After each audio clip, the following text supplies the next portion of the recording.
Makaela Mouse, Where Are You? Written and narrated by Debbie Ryder, illustrated by Jack Foster, and dedicated to my precious granddaughter Makaela. Published by Covenant Books.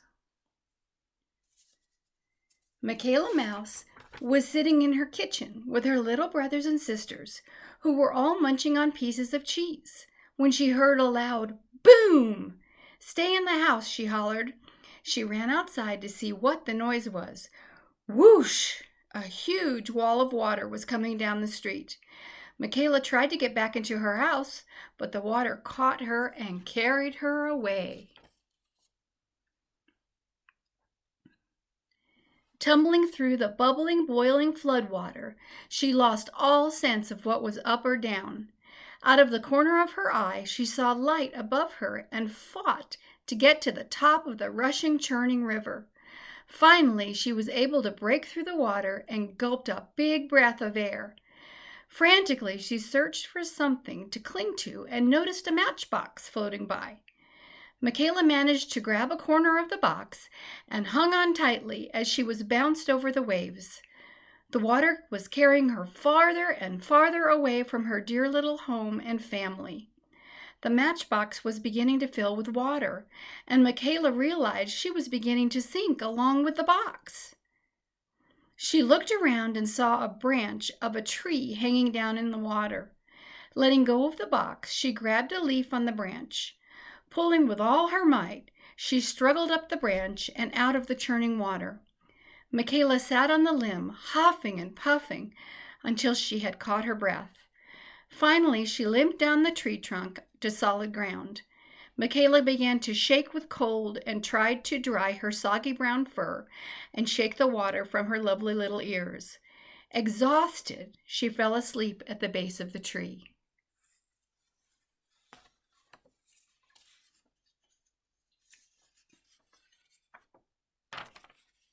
Snap! A branch broke next to where Makaela was sleeping. She bolted upright, then dove under some leaves to hide. A big black nose snuffled at the leaves. "Hello, little one," a cheerful voice said. "Who are you?" Makaela asked, shaking with fear. His nose was bigger than her entire head. "I'm Rudy Raccoon," he replied. "I won't hurt you, little one." His dark brown eyes looked at her kindly. "You won't eat me?" Makaela asked suspiciously. "You look like a giant cat, and cats love to eat mice." "I am most certainly not a cat," Rudy responded indignantly.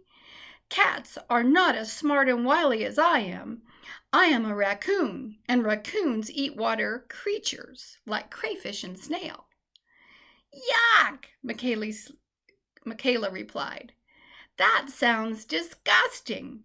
She couldn't imagine eating a slimy snail. "Well, you may think so," Rudy snorted, "but I promise I will not eat you. Actually, I was on my way to a nearby pond to have my dinner. Would you like to join me?" Makaela realized that she was very hungry. Her little tummy started to rumble. "All right," she sighed.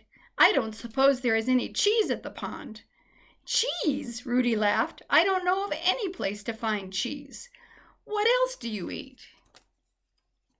They began to walk down a path together toward the pond, as Makaela explained that mice also eat seeds. "I think we can find some seeds for you," Rudy said. As they walked down the trail together, Makaela was careful not to get knocked over by Rudy's big, fluffy, striped tail. They made quite a pair as they walked together, the giant furry raccoon and the tiny little mouse. When they reached the pond, Rudy immediately plunged his dark brown paws into the water. He grabbed a little red crayfish and began to scrub it vigorously. "What are you doing?" a very surprised Makaela asked. "Why, I'm washing my food," Rudy explained. "Food must be thoroughly cleaned before you eat it. Don't you wash your food?" "Certainly not," Makaela squeaked as she began to look around for some seeds. She found some grass seeds and carefully picked them off the grass stems. She decided to try Rudy's strange habit of washing his food, but the seeds just floated away. Rudy laughed. "Okay," he said, still chuckling. "I suppose you shouldn't wash your food. I still can't imagine eating dirty food, But if it all floats away, it won't do you any good." "It's not dirty," Makaela replied indignantly. "See?" She held up a seed to show him how it glistened in the sunlight. "There's no dirt here," she squeaked triumphantly as she popped the seed into her mouth. Makaela chewed the seed, swallowed in a little gulp, and immediately began to feel better. The seed was good, but it was not as delicious as a lovely chunk of cheese. Thinking about the cheese made her miss her family and her home. Makaela began to cry. "What's the matter, little one?" Rudy asked, his black mask around his deep brown eyes wrinkled in concern. "I miss my family," Makaela sniffled. "Will you take me home?" she asked Rudy wistfully. Rudy looked at the tiny mouse, so full of hope, and replied, "Of course I will take you home. Do you know which way we need to go to get you back to your family?" "Well," Makaela replied, drying her tears, "the floodwaters pushed me down the river for a long, long way. I think the river was going that way." She pointed her tiny paw toward the setting sun. "What we need to do," Rudy thought, "is to head in the opposite direction that you came. If we wait until morning and walk toward the rising sun, that should set us on the right path to head you toward your home." Rudy patted his paws together and smiled to himself. He was very pleased with his logic. Remembering that they were out in the open and it was getting dark, Rudy instructed Makaela to look for a safe place to sleep. She pointed to a log a little way from the pond. The two friends walked over to inspect it and found that it was hollow. They crawled inside and instantly fell asleep. Sometime during the night, a squirrel crawled into the log and fell fast asleep on Rudy's fluffy, furry tail. As the sky was beginning to lighten, Makaela was the first to awaken. She stretched and yawned. Poking Rudy, she gently whispered, "Wake up, sleepyhead." Rudy yawned and tried to stretch. "Ah! My tail! My tail! Something has a hold of my tail!" Running out of the log, he began to circle around, trying to see what was on his tail. As he swung around, the little red squirrel attached to Rudy's tail went flying across the ground and landed in the dirt. Whoomp! "Hey, that's no way to treat someone," the little squirrel complained, dusting herself off. "That's no way to treat me," Rudy shouted. "You can't sneak up and just grab someone's tail. Who are you anyway?" "I'm Sammy Squirrel," Sammy replied. "I didn't grab your tail. I was sleeping on it. I'm sorry if I frightened you, but your tail made a wonderfully soft bed." Rudy inspected his long striped tail and fluffed out his fur. "I suppose that no harm was done. My tail seems to be okay," Rudy muttered. "Don't do it again." "Okay, okay," the bright red squirrel replied, wrinkling her little nose. "I meant no harm." Sammy went over to introduce herself to Makaela.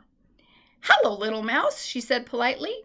"Hello," Makaela replied. "My name is Makaela, and we're on our way to my home and my family."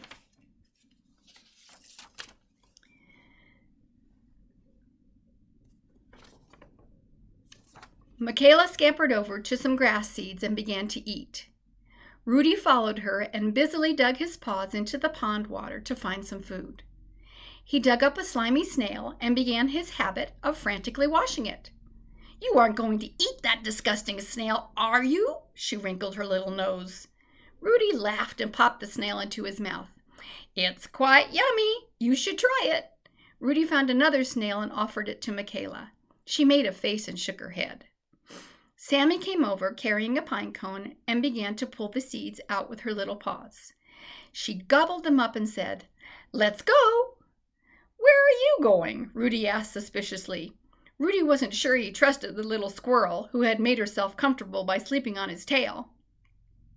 "I'm going with you to take Makaela home," Sammy replied.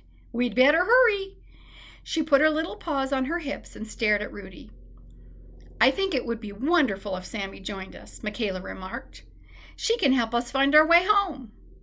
The sun had started to rise over a nearby hill. "Oh, all right. That's the way we need to go," Rudy ordered. "We need to walk toward the rising sun."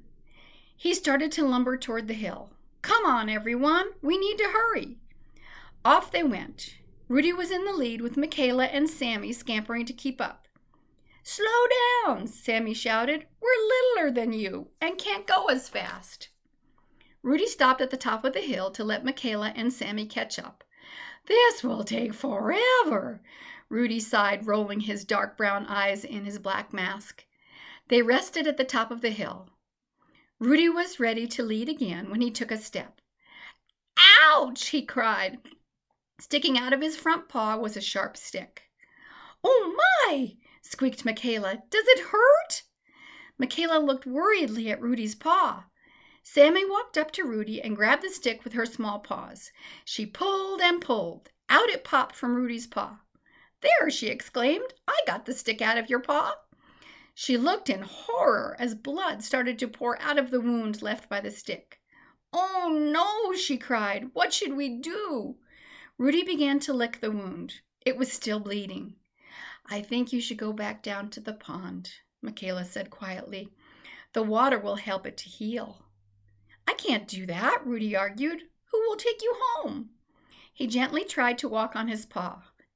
Ouch, he cried. I don't think I can walk on it. I can take Makaela home, Sammy Squirrel declared. I know the way. All I have to do is follow the morning sun. We need to go that way. Sammy pointed toward the bright morning sun. Makaela nodded. That makes the most sense, Rudy, she said sadly. You need to take care of your injured paw.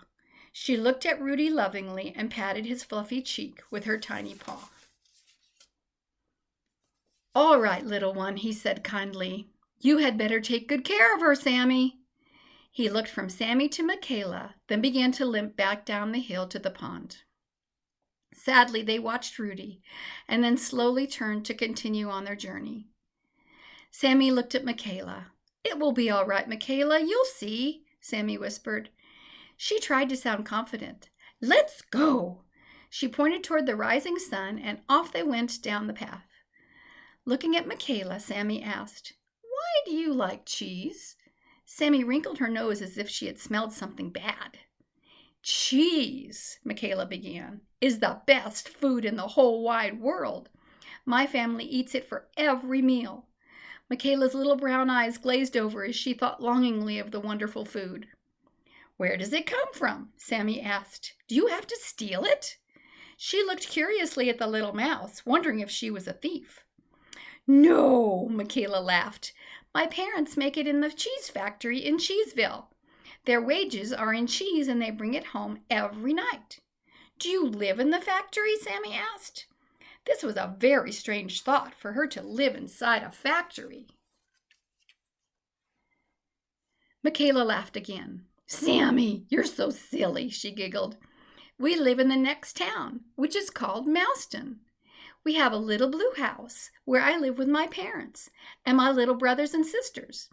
She began to miss her family and cried, I have got to get home. My family must be terribly worried about me. My little brother Daniel gets scared at night, so I read him a bedtime story. I've got to get home to read him his story. Sammy was no longer listening to Makaela. She was staring intently down the trail. Suddenly she took off scampering and leaping in the air, shouting, Tree! I see a tree! Makaela thought Sammy had lost her mind.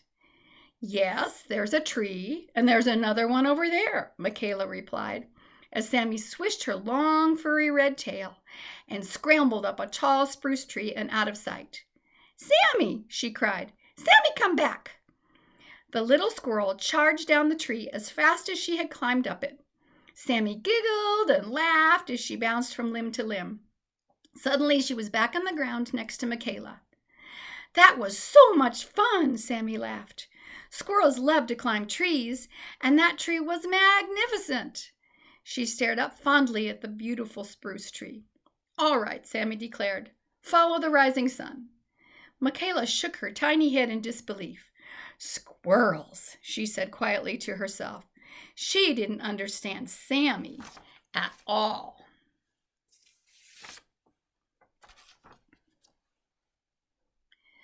Off they marched toward the rising sun, which was getting higher and higher in the sky. Suddenly the sun disappeared. They were in a forest filled with huge spruce trees. "Oh no," Makaela cried. "What will we do? I can't see the rising sun. Which way should we go now?" No one was listening to Makaela. Sammy Squirrel had vanished. "Sammy! Sammy!" Makaela cried out. "Where are you?" Sammy had disappeared high up into the spruce trees and had forgotten all about Makaela. Makaela sat on the ground all alone and began to cry. "What will I do now? I must get home to my family. I must read little Daniel his story."